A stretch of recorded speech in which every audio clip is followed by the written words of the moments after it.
UI trailer కొత్తగా ఉందని మూవీకి వెళ్ళా. సినిమా అయితే ఎలా ఉందో చెప్తా. సినిమా ఓపెనింగే ఇంటెలిజెంట్ అయితే మూవీ చూడకండి, ఫూల్స్ అయితేనే మూవీ చూడండి అని వేశారు. ఉపేంద్ర గారికి పెద్ద ఫ్యాన్ భయ్యా నేను. ఆయన నాకు చాలా ఇష్టం, ఆయన పర్సనల్గా కూడా చాలా ఇష్టం. ఈ సినిమా మీద చాలా ఎక్స్పెక్టేషన్స్తో వెళ్ళాను. సినిమా మాత్రం ఏమీ అర్థం కాలేదు. ఈ సినిమా కూడా ఫ్లాప్ అవ్వాలనే తీశారేమో. ఏ పాయింట్ ఆఫ్ వ్యూలో చూసినా మూవీ నచ్చలేదు. అసలు ఆ హీరోయిన్ ఎందుకుందో తెలీదు. అర్థం పర్థం లేకుండా వచ్చే ఫైట్స్ అండ్ సాంగ్స్, కొన్ని విఎఫ్ఎక్స్ షాట్స్ అయితే మరీ దారుణంగా ఉన్నాయి.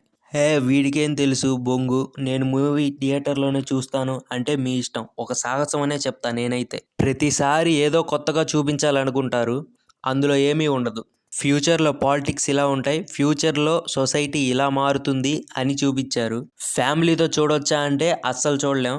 అర్థం పర్థం లేని లిప్ లాక్స్, ఎక్స్పోజింగ్, డబల్ మీనింగ్స్తో డైలాగ్స్ ఇలా చాలా ఉన్నాయి. ఉపేంద్ర గారి మూవీస్ అంటేనే కొత్తగా ఉంటాయి, కానీ మరీ ఇంత కొత్తగా అంటే ఎవరికీ అర్థం కాదు. మేబీ ఫ్యూచర్లో ఈ మూవీ నచ్చుతుందేమో. ఇప్పుడైతే ఏ పాయింట్ ఆఫ్ వ్యూలో చూసినా అస్సలు నచ్చలేదు భయ్యా. ఫైనల్గా మూవీకి నేనిచ్చే రేటింగ్ 2/5.